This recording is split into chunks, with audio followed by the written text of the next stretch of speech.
Carmen, pour un metteur en scène d'opéra, c'est un sommet. Tout le monde connaît, tout le monde a son avis sur Carmen, tout le monde a son avis sur qui elle est, tout le monde a son avis sur comment ça devrait être fait. L'avantage de ce genre de projet, c'est que c'était fait comme ça. Depuis toujours, je rêvais de faire une production dans les costumes et les décors de la création de l'époque du 19e avec les toiles peintes, le carton-pâte. La demande était de passer d'un tableau à un autre en 2 minutes. Ce qui n'était pas du tout le cas, puisqu'à l'époque, on avait une demi-heure à chaque fois. Il y avait 3 entr'actes, ce qui ne se fait plus. La lumière dans ce spectacle, d'une manière historique, ça ne peut pas exister en fait.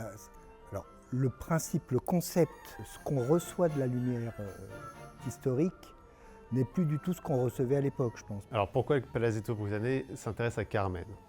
C'est que d'habitude, nous faisons plutôt du répertoire qui est rare, et Carmen est tout sauf du répertoire rare.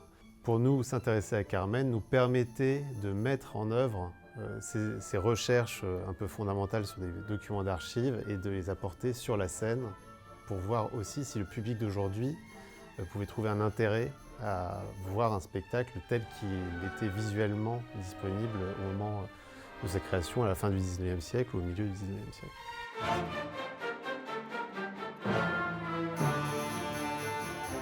Pour recréer Carmen, on dispose de plusieurs types de documents. Le plus important, c'est le livret de mise en scène, le relevé de tous les déplacements des acteurs sur la scène au moment de la création. C'est un livret qui fait une dizaine de pages et qui explique, en l'écrivant, mais aussi dessine les emplacements des éléments de décor, mais aussi des différents protagonistes, en donnant des flèches pour montrer où se situent les déplacements au cours des différents actes. Ce livret servait à reproduire la mise en scène pour la tournée qui allait suivre l'exploitation de Carmen après le succès de l'opéra comique en mars 1875. Ce livret existait et existait pour bon nombre d'opéras. C'était absolument pas quelque chose d'unique. On le faisait pour des centaines et des centaines d'opéras français à cette époque. Et il fallait bien que le succès d'un opéra puisse être exporté à l'étranger. Et c'est justement grâce à ce document-là que l'on pouvait reproduire les mises en scène avec les décors tels qu'ils existaient, ainsi que les costumes, et surtout la mise en scène, c'est-à-dire essentiellement les positions, les entrées, les sorties des groupes, donc les figurants, les comparses et surtout le chœur. Et les positions des solistes évidemment. Les intentions étaient très peu notées finalement dans le document que j'ai eu à disposition, parce qu'à l'époque, les protagonistes, les solistes, improvisaient énormément. Et donc, on leur faisait absolument confiance. Et c'est pour ça que très peu de notations sur les interactions entre les solistes étaient disponibles. D'où l'intérêt de mon travail, qui était de pouvoir retrouver ce qui avait pu être fait et d'inventer une bonne partie aussi de la mise en scène en imaginant ce que ça avait pu être à l'époque. Un enjeu important de cette production était de savoir comment le metteur en scène allait trouver sa place, puisque au moment de la création de Carmen, le rôle du metteur en scène n'existe pas. La mise en scène est négociée entre le compositeur, le librettiste et le directeur du théâtre, et on se met d'accord et on fixe ça dans le livret de mise en scène, mais il n'y a pas quelqu'un qui est à côté et qui donne sa vision de la pièce. La contrainte, c'est une sorte de rail sur lequel on est fixé. Moi, je ne la vois pas du tout comme quelque chose de très négatif. Au contraire, moi, ça m'aide à m'épanouir et à faire grandir autre chose. Et donc, d'avoir ces rails-là, moi, m'aide à avancer et à creuser finalement ce qui est arriver à la substantifique moelle du drame. Moi, j'ai essayé de repiocher un peu dans la nouvelle de Mérimée pour rendre les personnages un tout petit peu plus violents, forts que ce qu'ils n'étaient présentés en 1875. Quand je prépare une mise en scène d'opéra, évidemment que pour ne pas perdre de temps sur place, je vais noter les entrées, les sorties, les positions du chœur. Là, c'était déjà écrit, donc je savais que par exemple à l'acte 2, toutes les sopranos se situent sur le balcon de la taverne et donc elles entrent par jardin, elles se mettent sur le balcon, elles chantent et elles sortent à jardin. Ça, il n'y avait pas de discussion à avoir. En revanche, évidemment qu'il y avait un travail excessivement intéressant pour les diriger, pour leur donner vraiment des directions d'acteurs et d'actrices. Ça, c'était absolument pas écrit. Et la liberté, elle est ici en tout cas. J'essaye en général de coller à la musique. Et dans l'affrontement entre Don José et Carmen, il lui dit « tu m'entendras, tu m'entendras, tu m'entendras ». Et la chose se termine avec un immense accord. Pour moi, c'est un accord où on assoit quelqu'un de force. Et le dernier « tu m'entendras », j'ai toujours vu et entendu une gifle. Et donc, je l'ai tout simplement mis en scène.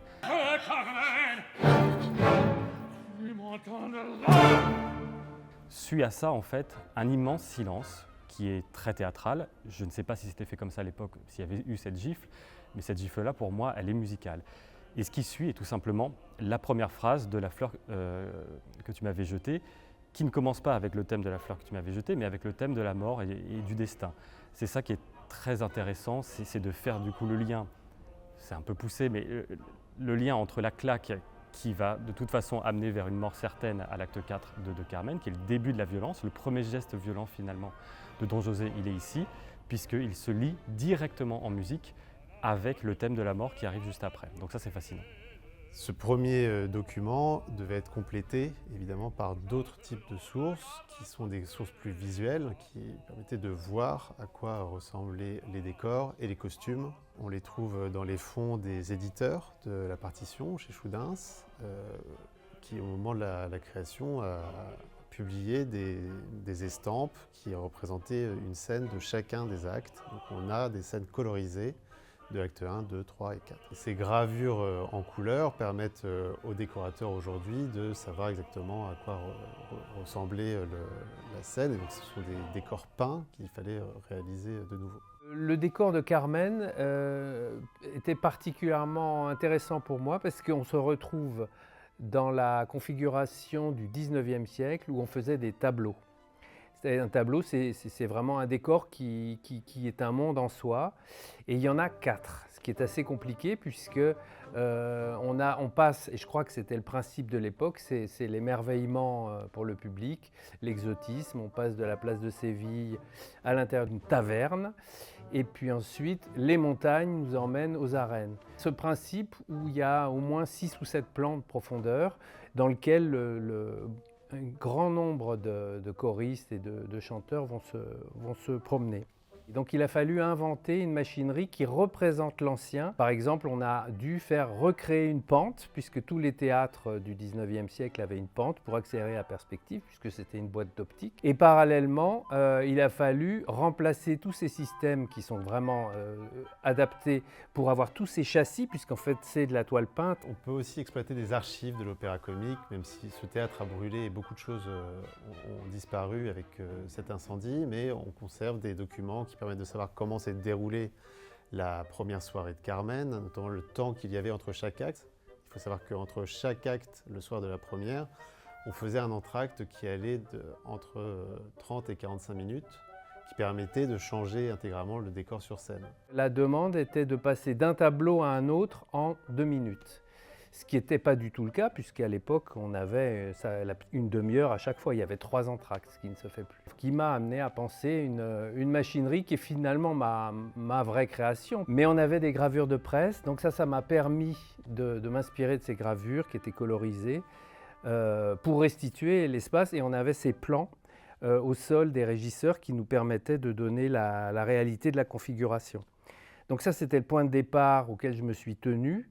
Et le deuxième, c'est qu'il fallait que, mécaniquement, on puisse passer d'un tableau à un autre très rapidement. Je suis intervenu sur l'ancien avec ce souci de modernité. On est au 19e siècle et on produit des tableaux, c'est-à-dire que chaque décor est une image illusionniste qui représente un espace complet. C'est la peinture. Et la peinture, c'est quelque chose qui tombe un peu en désuétude de nos jours, donc on est dans un vocabulaire ancien. Mais je pense que le grand plaisir, c'est de réhabiliter ce travail qui est vraiment un travail assez complexe. Il y a de la perspective, il y a de la couleur, il y a des proportions. Et puis l'éclairage qui va avec. La lumière dans ce spectacle, d'une manière historique, ça ne peut pas exister en fait. Alors, le principe, le concept, ce qu'on reçoit de la lumière historique n'est plus du tout ce qu'on recevait à l'époque, je pense. Parce qu'à l'époque, avec quelques bougies, on n'avait pas du tout le même niveau de lumière. Donc en fait, ce n'est que la représentation de ce qu'on peut imaginer en lumière d'époque. C'est assez intéressant parce qu'il faut travailler dans des niveaux qui semblent représenter la lumière de l'époque, mais en fait, on est dans des niveaux totalement différents. Parce que le public aujourd'hui ne serait plus capable de recevoir la lumière telle qu'elle était à l'époque. Et toute la mise en scène, tous les décors étaient éclairés d'une manière différente. Donc ce n'est que la représentation de la lumière de l'époque, avec des moyens totalement différents. Maintenant on est avec des projecteurs à LED, mais on a représenté, on a recomposé la lumière de la même manière, avec des rampes, avec des éclairages latéraux, comme s'il y avait des bougies un peu à jardin, à cour, à la face. Voilà. Bon, c'est simple, à l'époque de Carmen, la lumière venait principalement de la rampe et des lustres pour pouvoir éclairer au mieux les décors. Donc on a reconstitué cette lumière de rampe avec les mêmes couleurs, bon, avec une intensité un petit peu différente pour que ça soit regardable aujourd'hui. Quand les peintures représentent du soleil, on a envie de faire, parce qu'on a les moyens aujourd'hui, de représenter que ce sont des lumières qui viennent du zénith, alors qu'à l'époque ça n'existait pas du tout. Pour les costumes, on a à la fois ces planches de Schoudinsk, mais il y a aussi des gravures qui étaient éditées à l'époque, juste après la création, et qui étaient vendues au public, qui permettent de voir notamment tous les costumes de Carmen. On a certaines maquettes, mais pas toutes, il y en a imaginées bien entendu, et il faut quand même garder la ligne entre la fidélité aux documents, on a surtout les documents des personnages principaux, et ce que les gens vont voir aujourd'hui. Je crois que si on était complètement dans le 19e, il y a des choses qui seraient un tout petit peu ridicules quand on regarde bien, qu'on scrute bien les gravures, même les photos. Il y a des daguerréotypes de certains chanteurs. On se rend compte par exemple qu'Escamillo était sur des petits talons hauts, comme des chaussures assez féminines, mais quand même.